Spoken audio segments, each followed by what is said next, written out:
అంబేద్కర్ కోనసీమ జిల్లా ముమ్మిడివరం నియోజకవర్గం జనసేన ఆత్మీయ కలయికకి ముఖ్య అతిథులుగా ముమ్మిడివరం నియోజకవర్గం ఉమ్మడి అభ్యర్థి దాట్ల సుబ్బారావు గారు, పార్లమెంట్ ఎంపీ గంటి హరీష్ గారు పాల్గొన్నారు. ఇదే మా పునాదని మనం నిర్మించుకున్నాం.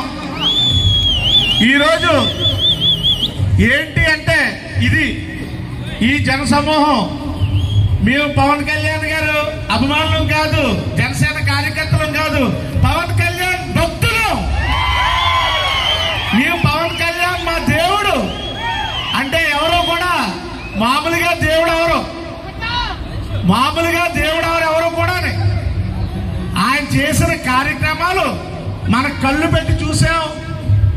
ఆయన ఏం కోల్పోయాడు, ఎంత నష్టపోతున్నాడు, దేనికోసం ఈ కార్యక్రమాలన్నీ ఈ పార్టీని ఎలాగా నడిపిస్తున్నారనేసి మనం ఆలోచించుకుంటూ ఈ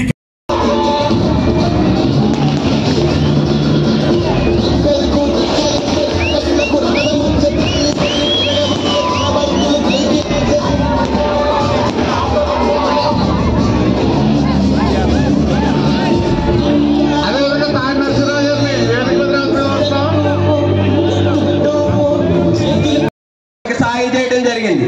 అదే తర్వాత ఒక్క పెద్ద నాయకుడికే కాదు, చిన్న చిన్న నాయకులకు కూడా ఎటువంటి ఇబ్బందులు ఎదిగినా యావత్ టీవీడీపీ ప్రభుత్వం మాకు సాయంగా రావాలని, ఎందుకంటే జనసేన పార్టీ సపోర్ట్ ఆ రోజు అమాస రోజు చేశారు మా పవన్ కళ్యాణ్ గారు. దానికి గల కారణం పవన్ కళ్యాణ్ చంద్రబాబు నాయుడు గారిని చూసి ఎమోషనల్ అవి చేయడం జరిగింది. దానికి ప్రతిఫలంగా మా పార్టీని 2024 తర్వాత సంయుక్త స్థాయి ఇచ్చి బతకనివ్వాలని చెప్పి కోరుకుంటూ సెలవు తీసుకుంటున్నాం.